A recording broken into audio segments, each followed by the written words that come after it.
हर हर महादेव दोस्तों, Shivpriya official channel पर आप सभी का स्वागत है। इस माह में पहली एकादशी यानी कि पौष माह के कृष्ण पक्ष की एकादशी का व्रत किया जाएगा। इसे सफला एकादशी के नाम से जाना जाता है।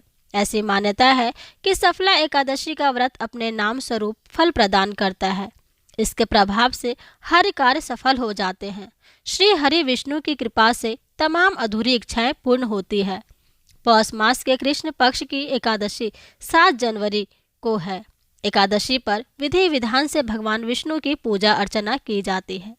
धार्मिक मान्यताओं के अनुसार एकादशी व्रत पर व्रत कथा का पाठ जरूर करना चाहिए।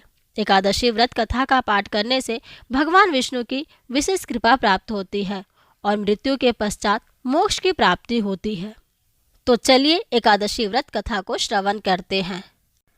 चंपावती नगरी में माहिष्मत नामक एक राजा राज्य करते थे। उसके 5 पुत्र थे। जो बड़ा पुत्र था वो बहुत ही चरित्रहीन था और देवताओं की निंदा करता था। वह पापी, सदा पर स्त्री और वैश्यगमन तथा दूसरे बुरे कामों में अपने पिता का धन नष्ट किया करता था। सदैव ही देवता, ब्राह्मण, वैष्णवों की निंदा किया करता था।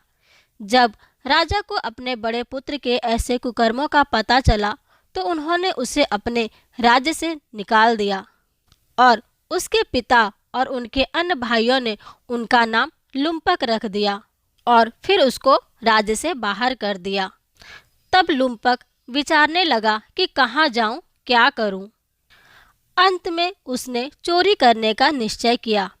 दिन में वह वन में रहता और रात्रि को अपने पिता की ही नगरी में चोरी करता तथा प्रजा को तंग करने और उन्हें मारने का कुकर्म करता। एक समय पश्चात सारी नगरी भयभीत हो गई। वह वन में रहकर पशु आदि को मारकर खाने लगा।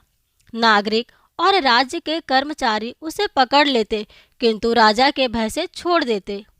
वन के एक अति प्राचीन विशाल पीपल का वृक्ष था। लोग उसकी भगवान के समान पूजा करते थे। उसी वृक्ष के नीचे वह महापापी लुम्पक रहा करता था। इस वन को लोग देवताओं की क्रीड़ा स्थल मानते थे। कुछ समय पश्चात पौष कृष्ण पक्ष की 10वीं के दिन वह वस्त्रहीन होने के कारण शीत के चलते सारी रात्रि सो नहीं सका। उसके हाथ पैर अकड़ गए। सूर्योदय होते होते वह मूर्छित हो गया। दूसरे दिन एकादशी को मध्याह्न के समय सूर्य की गर्मी पाकर उसकी मूर्छा दूर हुई। गिरता पड़ता वह भोजन की तलाश में निकला।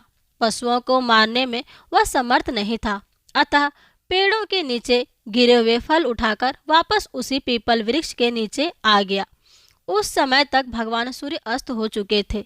वृक्ष के नीचे फल रखकर कहने लगा, हे भगवान, अब आपको ही अर्पण है ये फल, आप ही तृप्त हो जाइए।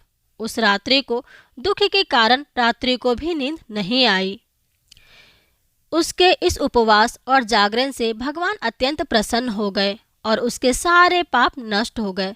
दूसरे दिन प्रातः एक अति सुंदर घोड़ा अनेक सुंदर वस्तुओं से सजा हुआ उसके सामने आकर खड़ा हो गया। उसी समय आकाशवाणी हुई कि हे राजपुत्र, श्री नारायण के कृपा से तेरे सारे पाप नष्ट हो गए। अब तू अपने पिता के पास जाकर राज्य प्राप्त कर। ऐसी वाणी सुनकर वह अत्यंत प्रसन्न हुआ और दिव्य वस्त्र धारण करके भगवान आपकी जय हो कहकर अपने पिता के पास चला गया। उसके पिता ने प्रसन्न होकर उसे समस्त राज्य का भार सौंप दिया और वन का रास्ता ले लिया। अब लुम्पक शास्त्र अनुसार राज्य करने लगा। उसके स्त्री, पुत्र आदि सारा कुटुंब भगवान नारायण का परम भक्त हो गया। वृद्ध होने पर वह भी अपने पुत्र को राज्य का भार सौंपकर वन में तपस्या करने के लिए चला गया और अंत समय में बैकुंठ को प्राप्त हुआ। अतः जो मनुष्य इस परम पवित्र सफला एकादशी का व्रत करता है उसे अंत में मुक्ति मिलती है।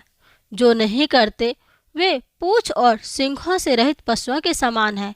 इन सफला एकादशी के महत्व को पढ़ने से अथवा श्रवण करने से मनुष्य को अश्वमेध यज्ञ का फल मिलता है। इसीलिए भक्तों, अगर आप एकादशी व्रत कथा नहीं कर पाते हैं तो हमें कम से कम एकादशी व्रत कथा को जरूर श्रवण करना चाहिए।